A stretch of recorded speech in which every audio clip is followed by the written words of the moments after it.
Hello, and welcome to the Scooby Zone, the podcast where you can just point us in the direction of the nearest pizza parlor so we can watch a bit of Scooby Doo media. Yep. I'm Rob, And I'm Katie. and today we'll be watching A Tiki Scare is No Fair, episode 23 of Scooby Doo, Where Are You? Man, we're cruising along here, guys. Just, I don't like that, but we're cruising along here, all right? Just two more after this one. Ugh. And then we're done with Where Are You? I know. Well, the second to last one is going to be awesome because we're going to have a little surprise for you guys again. Yes. A lovely little special there. And you want to know something? What? When we get done with these, this episode and the two after, we're only just getting started. I know. Well, yeah, it feels like we're coming to some form of a close for something. A huge part of, like growing up, we always watched Where Are You? Like that was a huge, like, I don't remember watching like much of like, I remember a little bit of Scrappy Doo, but yet I didn't really watch like that much of like, like the Scooby Doo show or like, a little bit more of the movies, I suppose. Yeah. But it's like, Scooby-Doo, Where Are You was just such a huge part of guaranteed that was easier to get back then versus, but it's like guaranteed back then I never had the, cable capabilities that I have now versus back then where it was just antenna. I didn't live close enough to have cable because I didn't live in town. Like that was just like the worst thing that I couldn't watch like Cartoon Network or Boomerang when it was even more popular back then. I couldn't watch any of that unless I was at like my uncle's house or somewhere like that where I was actually literally and I think it's like at that point. No, and I think it's like it's a good indication of like how pop culture really works. It's like when a thing becomes so big that it's ingrained as a part of pop culture, it's like you will always kind of know instinctively like the base forms of it. It's like exactly. Star Wars, it's like so many people who have never watched Star Wars can see a thing and like, oh, that's Darth Vader. Or that's Darth Vader. But like a lot of the other characters from the more expanded universe sides of things, it's like, oh, I don't know who Baby Yoda is. Right. Well, I think people know Baby Yoda. Right, they do. But they don't know his name is Grogu. They don't. Or they could be weird like my dad and call him a sack of taters because that's what he's supposed to be called. He's a sack of taters because he's in like a burlap sack. Or like Star Trek, people know Captain Kirk and Spock. Right, they do. Like I've never seen Star Trek, but it's like, so I couldn't tell you the names of any of the other characters from any of the other many Star Trek series. I've only seen the newer Star Trek movies, like Star Trek and then Star Trek Into the Darkness, and that Pacific series where oh God, what was his name? Dang it, I don't know. I haven't seen him any. So but he was like a really Chris Pine. When Chris Pine was really popular during like the early like 2010s or whatever, like he had like a huge following and he was in like almost like every single action movie that you could. Well, he was in three Star Trek movies, but he was also in the Jack Shadow Recruit. He was also in that. He was also in that cartoon with all the fairies or whatever, with all like the Tooth Fairy, the Easter Bunny, the Rise of the Guardians. Okay. He was in like all of these movies and he was a really popular star back in the day, so like it's all that, like you said, it's all that pop culture that comes back that of a certain series because of a certain voice actor, that you get into it that way, Yeah. I'm trying to think of something. Like or like how with like comic book X-Men, like there've been so many different X-Men. Oh, I know. Through the comics, but like the ones everybody seems to know are the ones that are in basically almost every movie just about every cartoon, you know, they know Cyclops, they know Storm, they know Beast, they know Jean, they know Wolverine. Right.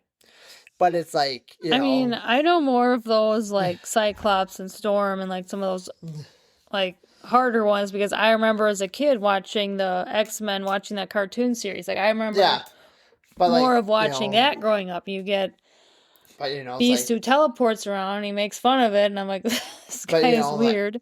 You know, some of the characters that I seem to like more from the X-Men like either show up as just like quick cameos or you know, have some bigger roles in some less written well movies. Like, you know, my favorite X-Men character of Kitty Pryde. You know. You know, she's got a, you know, she's a little more popular in terms of stuff because she's a big part of the 80s comics and thing. But like otherwise, like, you know, like Magic, I know she's in New Mutants, but like they don't really do much of anything with her in terms of the movies. In the comics, she's Colossus's younger sister.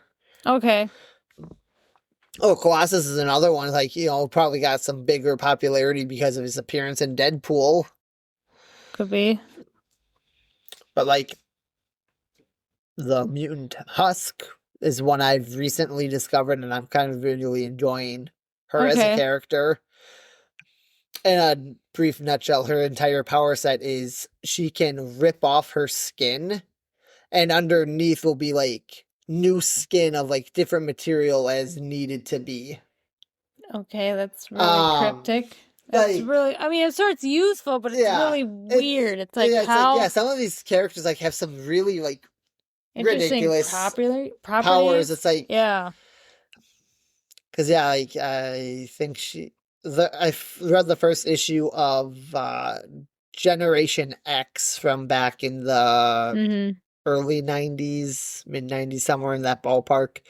And like one of the first scenes with her in is like she's out on the school grounds doing a morning run, and to avoid having to go and take a shower, like she just rips off her sweaty skin and like oh jeez. And new skin is under that? Yeah. But like I think like there's one issue where like they're fighting vampires or something and she rips off her skin and it's like wooden stakes is her new skin underneath.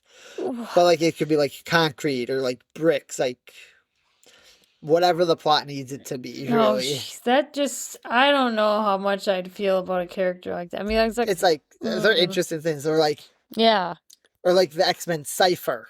His entire mutant ability is he can understand any language. I mean, that's not a bad ability to have. It's bad for combat until I think they later retconned it where like that included body language. Okay. But like when he was conceived back in like the 80s, you know, it was literally just like kind of like written languages. I think possibly also including like computer coding in that because that is technically a language. It technically is a form of a language.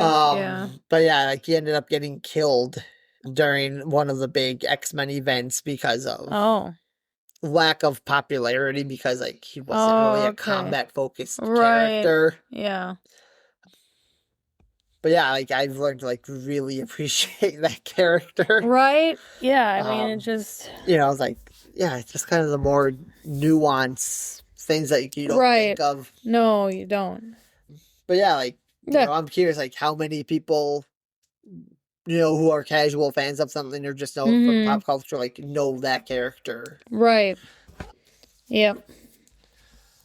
So yeah, I think that's where Scooby-Doo Where Are You fits in. It's like 25 episodes, like everybody knows that series more or less. It's like you know, the stuff that series established is like the default of what people remember and like it is. Even something like the Scooby-Doo show, even though it was a different series, there's like a good like I think 16 episodes of that are usually considered the third season of Where Are You? Right. Somehow it's the lost episode. Yeah, like, the formula is exactly pretty much the same. Right. Yeah, but like you know, like when Scooby-Doo on Zombie Island came out all the way back in 1998, one of the big marketing pushes that it did was, this time the monsters are real. Right. But, there was an entire stretch of the 80s where they were dealing with real monsters. Right. Exactly. But again, like that was Scrappy-Doo, so I think a lot of people ignored that. Right. Yeah. I mean, there are some really good episodes in there. Like some are with the gang, but then some are not with the gang. There's probably less with the gang than there is more without the gang. Because it's still that dynamic of having the whole gang together versus just like, just Shaggy, Scrappy, and Scooby. You gotta have the rest of the team. Well, and then there's some where Scrappy goes off to his uncle. Was it Yabba-Doo? Yeah, Yabba Dabba Doo. Yeah, with his friend who's a sheriff in town or something. I'm like, oh, jeez. I'm like... Who looked like Shaggy, but I don't think was related to Shaggy. No. Then he had those Yabba snacks or the chili snacks or something like that. They're like some weird chili flavors. It's been forever since... I mean, sometimes they're on TV and I just happen to watch them or whatever. And I don't know. Those aren't bad, but yet there's only so many of those. Like just a handful of those, basically. There's not that many. And I think like they are lumped in with the segment. One of the episodes are segmented. So I think those are like lumped in with other episodes where it is Shaggy, Scooby, and Scrappy. So it's not like it will be easy to like pick those away. Yeah, those will be interesting when we get over to those ones. We'll see how that goes from there. Which is both far away and so close. I know. I'm like, I mean, at least we'll have the fondness of being able to go to the Scooby-Doo movies next, and we'll have a lot of fun with those. I mean, that's gonna be an easier series to tackle, like this. Yeah, like, and it's, where are you? And the one kind of like benefits we have, like how we are handling things and how uncontinuityed Scooby is, because it doesn't really have like a strict continuity of anything. No, it doesn't. Is that if we want to get super technical in theory, like there are certain like Scooby-Doo movies, like full feature-length film movies, not hour-long episode movies. Yeah, that we literally could throw in at whatever point we wanted to throw them in at.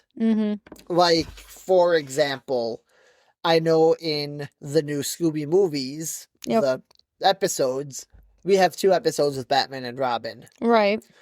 In, I want to say, the early 2010s. Okay. I don't want to give like a full actual date in case I end up being completely off the mark. Yep, right. But there was a movie done with the then Batman cartoon at the time, Batman the Brave and the Bold. The Brave and the Bold, okay. Where it's like, like that is a full movie. We could add in because we're doing Batman and Robin. Yeah. Right. Yeah, I mean, I could see that. Granted, like there are a couple of movies there that had celebrity-ish guests, like the Gourmet Ghost where they meet Bobby Flay. Okay. There's there are 2 ones that tie to the WWE. Oh right, yep. They meet Kiss. Yep. They mean Kiss, but that's Emmeline's favorite movie of all time, and one of the reasons why that's one of her favorite bands is because they met Scooby. Oh, because they met. Weren't they? But I think they're also in like a Halloween. I thought they were in a Halloween special. What's New Scooby-Doo? I thought so. That's what I was just thinking. I'm like, okay, so that one we might want to hold off until we get to What's New Scooby-Doo, and then after that episode we can do. And then, a special thing like we did for Scooby Natural. We'll do a special thing for that. It doesn't help that there are actually now with Scooby-Doo and Guess Who, there are 2 series with guest stars. Right, but those are going to be harder. Those might even be harder to get through yet. I mean, that's further along too, and then we'll have the Hex Girls in there, but then the Hex Girls come back. Are we okay? So I'm assuming we're gonna do the movies after like what, a pup named Scooby Doo? Is that how it's? Because I mean, if we follow things directly by its release date, it's more or less like we will end up hitting a chunk of the movies after a pup named Scooby Doo. Before hitting what's new Scooby Doo. Right, that's kind of what I figured. And then we're getting like kind of like movies coming out at the same time as series. Series, right. And I don't want to say like that's a bad idea. Right. But it's also like kind of want to cover a lot of the series. I would say we should cover the series, and then if like a certain movie pops up like with Kiss, then we'd add that in as a special. I think it's like kind of more or less, and we can talk a lot more about this off right in terms of like how we want to start kind of building out how we want to flesh out later right things. Because it's like there are 3 movies with Scrappy Doo. Right. I would think those would be done after the Scrappy series. I think we kind of touched on it. Yeah, and the weird thing is like those released at the tail end of the 80s after the 13 Ghosts of Scooby-Doo. Oh. But those movies only have Shaggy, Scooby, and Scrappy. Right. They don't have... So it makes sense to do those around that era. So right before Daphne comes back. Right. Which, is a lot earlier than when those were written.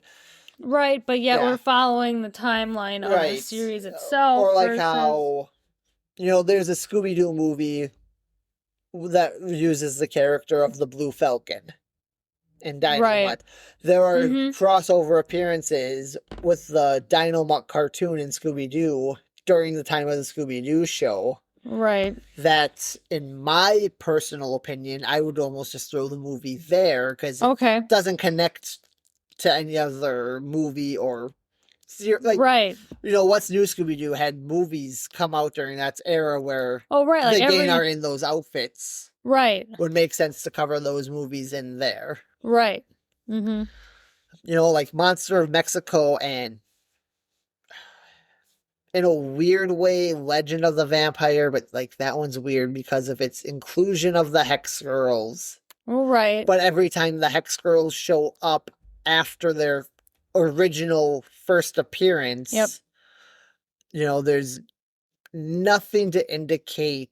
Like, we're told that they're friends. Right. But that's it. Like, there's no elaboration on how they became friends, like what kind of prior things have happened. Okay. So like a lot of those later appearances, right, like don't necessarily rely on the events of Witch's Ghost happening the way that they do. And it's like, the events of Witch's Ghost, it's like that opens up a can of worms with the later things, because like the real monsters and all that. Right. So we can kind of talk more about that on our own time. Yeah. Versus versus here. Right, because we're just almost at 20 minutes in and whoops. Yeah. Okay. All right. I guess that'll be it for that conversation. Right. Since we got to wrap it up here. We probably should. We probably should. Unless you guys like listening to us, the app. I don't know. I don't know if they do. Okay. You can email us to let us know at Scooby Zone Podcast at gmail.com. Yeah. Come on, guys. Throw us a bone here. Or, follow us on Facebook at the Scooby Zone and, interact with us there. I've been starting to put up a couple of polls on getting your opinion. If you want us to tackle all 24 episodes of the Laugh Olympics or just one big, broad episode. Right. Tell us whether you think pancakes or waffles are the better breakfast option. Oh, jeez. Here we go again. I'm just trying to get some engagement. And who doesn't like pancakes or waffles? I like pancakes because they're so fluffy. I mean, I like both. Taste good. but they have to be like homemade or something. Well, the best that I've had is from Cracker Barrel. So that's like the best pancakes around. So that's my, my expertise on that. We're just going to have to go on like a pancake hunting road trip. We might. Find the best pancakes around. Right. We might. That could be an option. I like pancakes. I like waffles. Mm-hmm. Part of me thinks waffles are a little bit better because they have like the nice syrup pockets. Yes, I suppose you would think that. I don't know. I've always liked pancakes. I don't know. I've been a sucker for pancakes. I don't know. I even eat pancakes as not even breakfast you can time. Get Belgian waffles with the whipped cream. I don't know. I still stick with pancakes. Pancakes for me 100%. I'll have to find out what Shaggy and Scooby's opinions are. I guess. When are we going to find that out? Is there an episode that there has to be an episode where they talk about pancakes or waffles. There has to. There's gotta be an episode where they eat pancakes or waffles. There's gotta be. I mean, we'll have to keep that on Guess task. we'll find out. Right. And maybe the ghost will know that. Maybe. Hopefully the ghost will know that. Okay. All right. But until then, we're gonna go ahead, split up, and look for some clues. You can too. Episodes are available on DVD and Blu-ray. You can buy them digitally off Amazon and Fandango. Right. I'm sure if you don't want to purchase them, there'll be some other ways where you could watch them. If you're still up on Tubi, which is a free streaming service. Right. If you want to take the roads of sailing the 7 seas. Yeah, 7 seas, guys. May end up being an option later on down the line for some of these episodes. Yeah. Mm-hmm. Not every, we're lucky all of Scooby-Doo Where Are You is available. Right. That's not the case for the new Scooby movies. There's one episode there whose availability rights are just a mess. Yes. There's a good chunk of episodes of the Scooby-Doo show that are available. Mm-hmm. But then there's like 8 episodes that don't have a collected release. Mm-hmm. Because that's like split into 3 seasons. All of the first season I know is on the Scooby-Doo Dynamite DVD set. All of the third season is on the 3rd season of Where Are You? Yep, considered the lost episodes. But like the 8 episodes that make up its season 2, 4 of which are on just random collections of DVDs as like bonus episodes or compilations, and then 4 that are just not around. Yep. They're in the vault probably or something. Yeah. They always claim that stuff. Oh, it's in the vault. Oh, it's coming out of the vault. Okay. So hopefully with the news last month of Mystery Incorporated getting a Warner Collection Blu-ray release. That'll be awesome. Yeah, I'm looking forward to that. We got a Warner Collection Blu-ray release of the Laugh Olympics, all 24 episodes of that. I'm hoping, so hoping that down the line we get a full Blu-ray collection of the Scooby-Doo show, all the Scrappy-Doo era stuff, Scooby-Doo and Scrappy-Doo, both series of that, the new Scooby-Doo mysteries. Right. The 13, even though all of the 13 Ghosts is on DVD, like a Blu-ray of that, I'm sure people would love. Right. Hopefully then that means we will get a full, complete Blu-ray collection for Scooby-Doo and Guess Who and Be Cool Scooby-Doo. There are some, I know that series isn't for everybody, but there are fans of that series. Yeah, I don't know many of them or any of them, but I guess there could be fans for it. But Be Cool, but I mean it's okay. Like the only episode that was probably the most interesting was that one with Elias Kingston. Otherwise, I didn't really care much for a lot of them. Like just I don't know, it just didn't seem like it was Scooby-Doo to me. Like it just didn't seem it didn't So you're telling me I might have to find a second co-host for when I get to that era? I might have to suffer through it, but that'll be more towards the end. So That probably will be more towards the end. Again, it depends on how we decide to line everything up. Yeah, I suppose. Well, yeah. But that's a long ways away, guys. It is. Oh boy. Okay. But we'll be right back.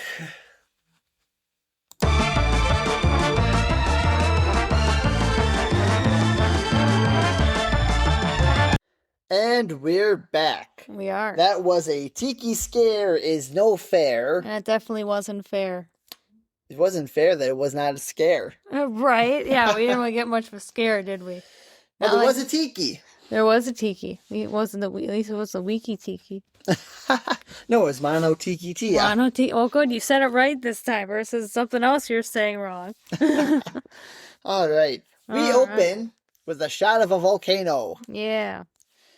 Turns out we are in Hawaii. I thought we were, and then Shaggy said it for us, so we figured that out pretty good. Yep, because the volcano is not a dead giveaway. No, it's not. I guess Mr. Sims is sending them through a tour. Yep. And Shake's, been pretty thrilled with it so far. So far. Yeah, because I guess Fred and the girls want to go check out an ancient village of the Lost Tribe. But that's not a part of Mr. Simmons' tour, no, it's not. And he warns them that the ancient village is haunted. Haunted? Yes, haunted. Why are they always meant to be haunted? What's the jinx with that? I don't know. And, it's like taboo. It's the magic word. Haunted. Yep. And as they, get told that exposition, the screen goes a weird shade of red. It does, doesn't it? Yeah, curious how they made that effect. They hear some ghost drums playing. Right. And a witch doctor appears, basically warning them that they are on the forbidden ground of Mono Tiki Tia. No. And then everybody, besides Shaggy, disappears. Huh. After some running around, Scooby gets lost. Oh no, not again. So we then cut to the pineapple parlor. Which is pretty much just the Hawaiian malt shop. Yeah, pretty much. Velma's having a nice drink, talking about how, Shaggy and Scooby have been on 47 luau's. Well, there might not be a 48th. Yeah. And, when Shaggy bursts down the door. Literally, and goes sliding with it. Yeah. To warn them, like, hey, Scooby's disappeared, just poof. Everyone else has gone poof. Nobody goes poof. Mr. Sims went poof. Scooby went poof as well? Yes. People don't just vanish. No, they don't. So they get into the mystery machine and drive back to where the luau was. Somehow we randomly have the mystery machine. Yeah, they brought the mystery machine to Hawaii in 1970. I don't know how that would have... I don't know how that would have worked, but all right. Yeah, I guess it's there, I guess. All right. I don't know if it would have been cheaper back then to fly to Hawaii or boat your way to Hawaii and shipping the mystery machine to Hawaii. Probably wouldn't have been worth it, but with the fact that they don't really have that much we have access to money back then. Yeah, because now we really have no confirmation on if Daphne has money. Right. I know later series will either directly state that her family is wealthy or severely imply a lot of wasteful wealth. Yeah. Trying to think if we had any episodes that would have implied that with Daphne by this point. I don't think we had anything that would apply at this point, other than the Scooby-Doo behind the scenes look. Yeah. Where she had her dad. Oh, I think a mystery mask mix-up. It was it could be interpreted because of the fact that she goes and buys such an ornate mask. Right. But that's also up in the air because it was delivered to the wrong shop if it was. Right. They might not know it's worth, so they won't, But it does seem like rich people do like to buy some of that more obscure They do, don't stuff. they? Anyways, you know, they're there. We skipped over the fact that Shaggy expertly holds himself, calming down. That doesn't seem to be helping, though. And, they arrive to where everybody went poof. They see a weird old man by Tiki statue. But then he's suddenly gone. He'll pop up here and there throughout the episode. Right. It's a weird old man. They hear some ghost drums. So they all hide behind the mystery machine. Right. It seems to get louder. Shaggy looks around the other side. Sees the ghost drum. Tells everyone else. They all look. They all say zoinks. Yeah, why would they all say zoinks? That's kind of weird. Turns out that this particular ghost drum is just Scooby hiding in the drum. It's just Scooby hiding in a drum. Nothing more. Right. But they still haven't found Mr. Sims, and if they don't, there won't be a 48th luau. What? Yep. Oh, no. Come on. We need a 48th. Yep. So what? They find some fresh footprints in the ground. Follow them. Yep. Turns out it looks like the sign of a struggle where someone was then dragged away. And then they find litter bugs. There's a newspaper on the ground. Oh, no. With an article written by John Sims. Huh. All about Mono Tiki Tia and the lost, village. Lost village. They decide, the trails go into the jungle. They can't follow them there. But Scooby's nose can. Of course. So they attempt to give Scooby a Scooby snack. But Shaggy eats it first. Right. And starts sniffing the ground. Oh, well, Scooby, a deal's a deal.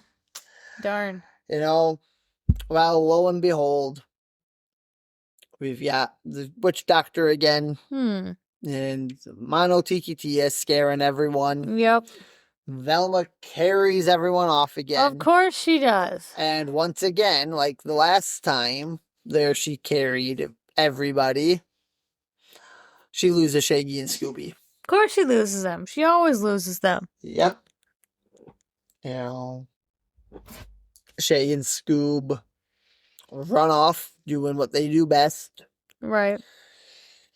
Fred casually mentions how they lost Shaggy and Scooby. Yep. And they can't find the village. Nope. When Shaggy and Scoob crash into them. And they find the village. Yay. Yep. They're walking around. They hear some noises. They back up against the wall. Yep. Turns out it's a rotating wall. Uh-oh. Where it ends up Fred and the girls are trapped on one side. Shaggy and Scoob are on the other. Yep. They see a shadow. Shay comments how he doesn't have a slingshot. Right. So he decides to use Scooby as a club. Yep. And it turns out to just be a wild boar and some piglets. Yep. Inside of the shack with the rotating wall. It's kind of spooky inside. Yep. Fred picks up a torch off the wall, triggers a trapdoor Velma is standing on. Right, not Daphne, but Velma this time. So they lose Velma. Right. She's in a cellar. She sees Mr. Sims' hat, hears a noise, hides in a pile of hay. Turns out it's the witch doctor. She has to sneeze, ends up sneezing some hay into the witch doctor's face and runs off. Yep. She ends up grabbing Shaggy and Scoob as they walk by a bigger stone wall. Right. It's like half between a stone fence and a stone wall. Because height-wise, it's taller than Shaggy. Right. But how it's kind of constructed almost seems more like a fence. Right. Well, they are still being chased by the witch doctor because the witch doctor followed Velma. They run into a shack. They start barricading the door. Yep. Where the witch doctor hands Shaggy some furniture. Right. Scooby notices. Then Velma. Right. How would he Then finally Shaggy. It's like, how How would Velma not have noticed that first? How smart she is. How would she not have noticed that first? Why is Scooby the one noticing it? Who knows? Yep. Then they run off after giving the witch doctor a seat. Yep. Have a seat, doctor. Yep. Okay. Then they run off, hide up in some trees, disguised as Tarzan, Chain, and that there's Cheetah the chimp. Right, Cheetah the chimp. Yep. Which is enough to fool the witch doctor. He goes off. Right. We do a quick cut to Fred and Daphne where they find a room full of oysters and pearls. Yep. In which, Shaggy, Velma, and Scooby come across what looks to be a crashed airplane. Mm-hmm.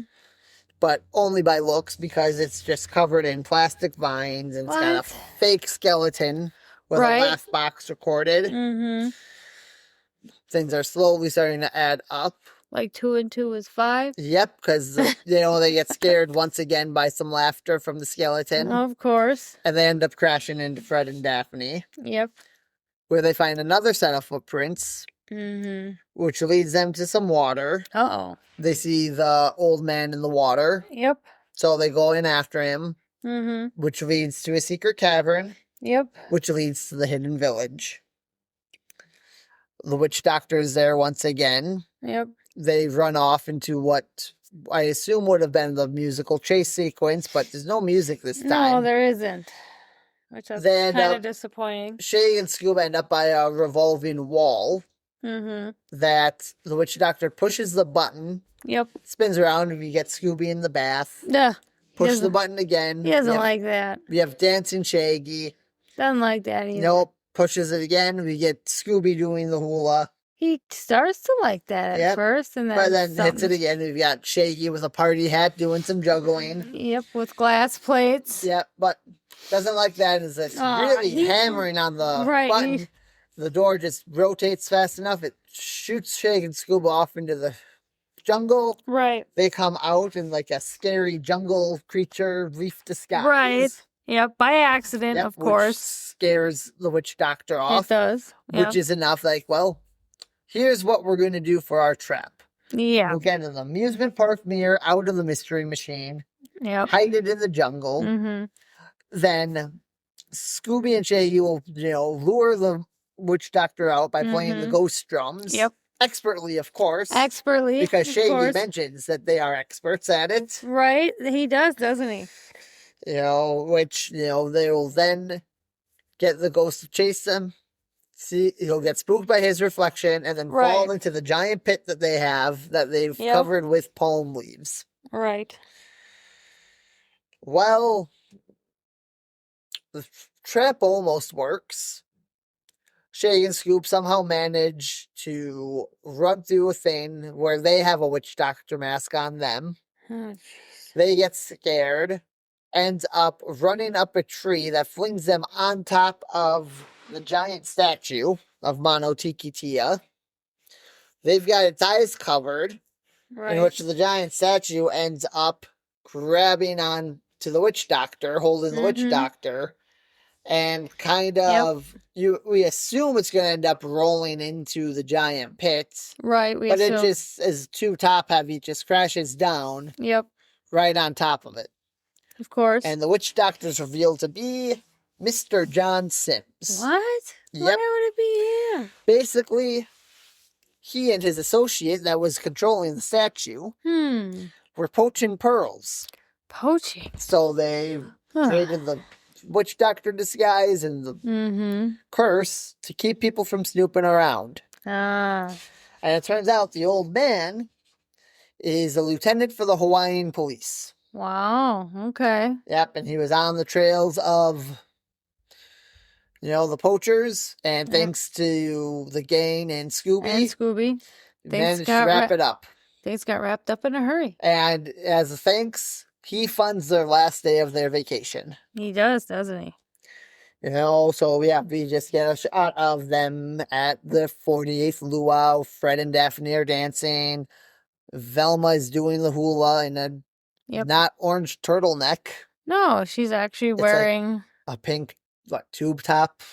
It's probably a swimsuit, probably with the hula skirt. I don't know what she's wearing underneath that because we don't see that. I'm assuming she's probably wearing the bikini bottom to it. Something like that. Yeah. Yep. Either way, it's not. It's like this is one of the few times we see her in her not regular attire. Right. That isn't them in like winter gear or scuba gear. It's like the first time where she's ever been in something that isn't, like. Because it's like even with the. It's not even in the same color scheme as a regular. No, it's not. Because even in like the late 90s, early 2000s direct-to-video films, it's like she was still in some form of skirt and turtleneck. And it was still the orange and red. It was still her color scheme. The Alien Invaders, when they're in like the New Mexico desert, where it's red shorts and an orange tank top. But it's still it's still her normal color scheme. It's not like this where it's far out there. It's something totally different than what she would normally wear. So I mean, at least it's still stuck with her color theme. Yep. But right. And Scooby is on surfboard surfing. He comes on the land. Turns out there are wheels on the surfboard. So as he rolls by, he steals Shaggy's poi. Yep. And that's where we end the episode. Man, I felt like it was a shorter episode, I suppose. Yeah. I kind of more so felt like it. Yeah, like it went by really quickly. It did. Well, even our little, little walkthrough didn't take that long. Right. Either, even though I thought maybe it would. And again, like, this is like, it's weird. I wonder if this was written earlier because there's no music for this chase. Right, it could have been. And everything else so far has had a musical chase. Yep. Exactly. Like, it feels like it's not in the right place. Like, it should have been moved down a little more, but... Yeah. But anyways... Yep. We have another Scooby snack for the... We do have another Scooby snack. Which brings us to 193. Wow. Of just Scooby snacks on their own. So it's like still... About 8.3. 8.3 snacks per episode. One Shaggy snack and one hero sandwich. Right. Yep. So from there, let's jump over to the fun failure files on where we will put the giant statue on our giant list of failed traps. Yep. We do have quite a few of them. 25, we have the tapestry. Yep. 24, we've got the slide. Right. 23 is the giant clam. 22 is instant studs. Yep. 21 is dogs. Yep. 20 is biplane jousting. 19 is balloon fight. Yep. 18 is Scooby strikes back. Yep. 17 is fake train. 16 is drum and tuba. Yep. 15 is wind tunnel. 14 is hay baler. 13 is crate and magnet. 12 is the mirror. 11 is the tripwire. Yep. 10 is giant snowball. 9 is lawnmower basketball. 8 is automatic pogo stick. Yep. 7 is a chandelier. 6 is special effects. 5 is the trick trap. 4 is the better mouse trap. 3 is the rocket train. Yep. 2 is the flying washing machine. Yeah. And the best trap has been the money pit. The money pit. So where would we put the giant statue? I mean, I don't know. I don't really see it being... I see it more being closer to the lower part of the trap list versus the higher. I mean, I don't really see... Well, the trap didn't even go according to plan. So it's like... Yeah, and even like the proposed trap wasn't really all that inspired. No. Still questioning, like, why is the Mystery Machine on Hawaii? Right, yeah. Yeah, I agree. So... Okay, if we've got 20, so halfway would be 13 downward, more or less. I'd say... Do you think it's better than the balloons? That's a tough one. Because, like, the balloons were still... Well, it worked to get the guy down, but...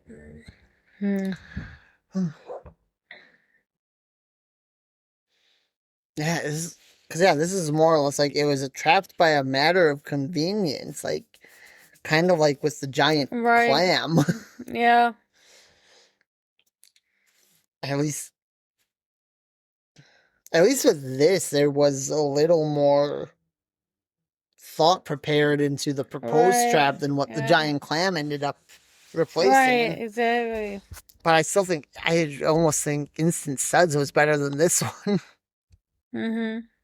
Because at least there, like, Instant Suds, like, somewhat worked if certain people would have held on to the hose. Yep. Yeah, certain people would have done their part and we would not have a problem. But no. So at 23, I guess we'll put Mono Tiki Tia. I guess we will. That was the name of the statue. Yep.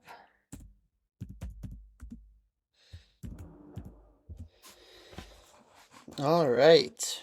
Okay. Now, the Manifest of Monsters. Manifest of Monsters. At 27, we have Frankenstein's monster. 26, we have the Ape Man. 25, we have the Caveman. 24, we have the Bedsheet Ghost. 23, we have Fortune Teller. 22, we have the Vasquez Castle Ghost. At 21, we have the Witch. 20, we have the Black Knight. 19, we have the Mummy. 18, we have Minor 49er. Yep. At 17, we have the Indian Witch Doctor. 16 is Captain Cutler. 15 is the Werewolf. 14 is Charlie the Robot. 13 is the Ghost Clown. 12 is Redbeard. 11 is the Headless Spectre. Yep. 10 is the Cloaked Cavalier. Yep. 9 is the Frankencastle Vampire. 8 is the Space Kook. 7 is the Creeper. Yep. 6 is the Zombie. 5 is Mr. Hyde. Yep. 4 is the Snow Ghost. 3 is Zentuo and the Scare Pair. Yeah. 2 is the Ghost of Elias Kingston. And number 1 is the Phantom Shadows. Phantom Shadows. So where would we put just the regular Witch Doctor? Oh, boy. Honestly, design-wise, well, okay, practicality-wise, definitely away from the bottom. He was actually fairly pretty effective. Cunning. Right. I mean, he was in a different outfit. I mean, yeah, definitely fit. Design-wise, he's also up there. Like, he has a... Right. But, I mean, he didn't grab anybody, though, really. He didn't do... No. But he scared him enough in a way that...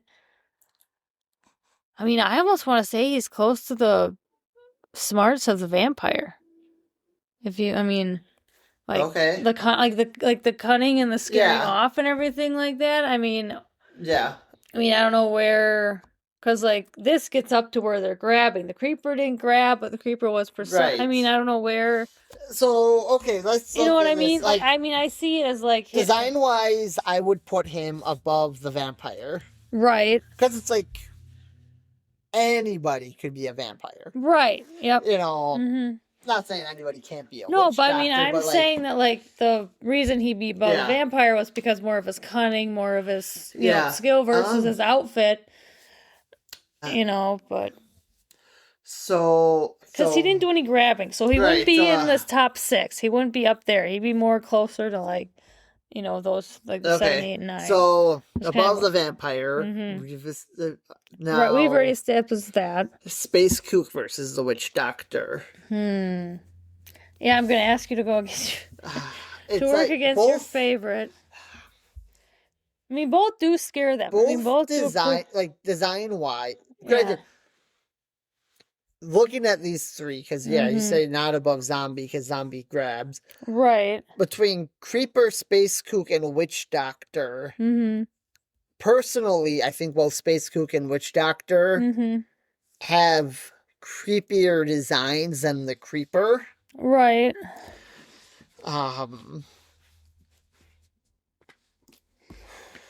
Yeah. Yeah. Well, it's a tough one, isn't it? It is. Like, yeah. Especially, like, if we start taking, like, location into effect, like... Yeah. That almost feels like it limits the witch doctor. So I would almost put him below Space Kook for that. Just because Space Kook doesn't necessarily have to be confined to the airfield. Right, versus the witch doctor who was stuck on that island. He's stuck on Hawaii, basically. Right. Yeah. Wonder which Hawaiian island it was. That's a good question. But okay, so that brings him to spot number 9. All right. He made it into the top 10. He did. Pretty good for him, huh? Yeah. All right. And then all that's left for this episode is we have to... rate the episode. Yeah, how many snacks does this one bring to the table of snacks? I mean, this one might be a lower one. I would see it as being a lower one. I almost want to say 3. I'm almost going to put it. It's not like it's a terrible episode. No, but it's like what we've discussed before. It's missing like the key factors that make it a Scooby episode. I think because it's essentially it's like the third to last season 2 episode. Right. And it's the only season 2 episode without the musical chase. Right. Doesn't have musical chase. Which it looked like it could have had the musical chase scene, but they didn't put it in, which is like why? Because all the other ones before it and the ones after it had a musical number, but yet why didn't this one? Did they accidentally release it later than they expected or something? Like you even mentioned that it could have been put in a different spot. So I'm like, what's going on that all of a sudden they had it in the wrong spot maybe? But yet why would they put it so late in the series then? Yeah, who knows? So, yeah, I would say. Say definitely a 3 on this one just because of. Right. I mean, it might have been judged differently if it was put in a different spot versus all the other ones around it had the musical numbers in it and everything versus this one that for some reason did not. Which they could have thrown out a Hawaiian musical number or something. I mean. Right. I just don't know why they didn't. It just doesn't seem... It seems like it's in the wrong place, is what it feels like. But with that, I think that wraps up this mystery. I think it does. So, we will be back next week. We will be. With Who's Afraid of the Big Bad Werewolf? I don't know, but we'll have some assistance with that episode. And to answer that question, I am. I'm afraid of the Big Bad Werewolf. You're afraid of the Big Bad Werewolf? It's okay to stick by me and have, silver bullet to the heart. You'll be all good to go. Yep. But until then, just remember, they would have gotten away with it too. If it weren't for those meddling kids.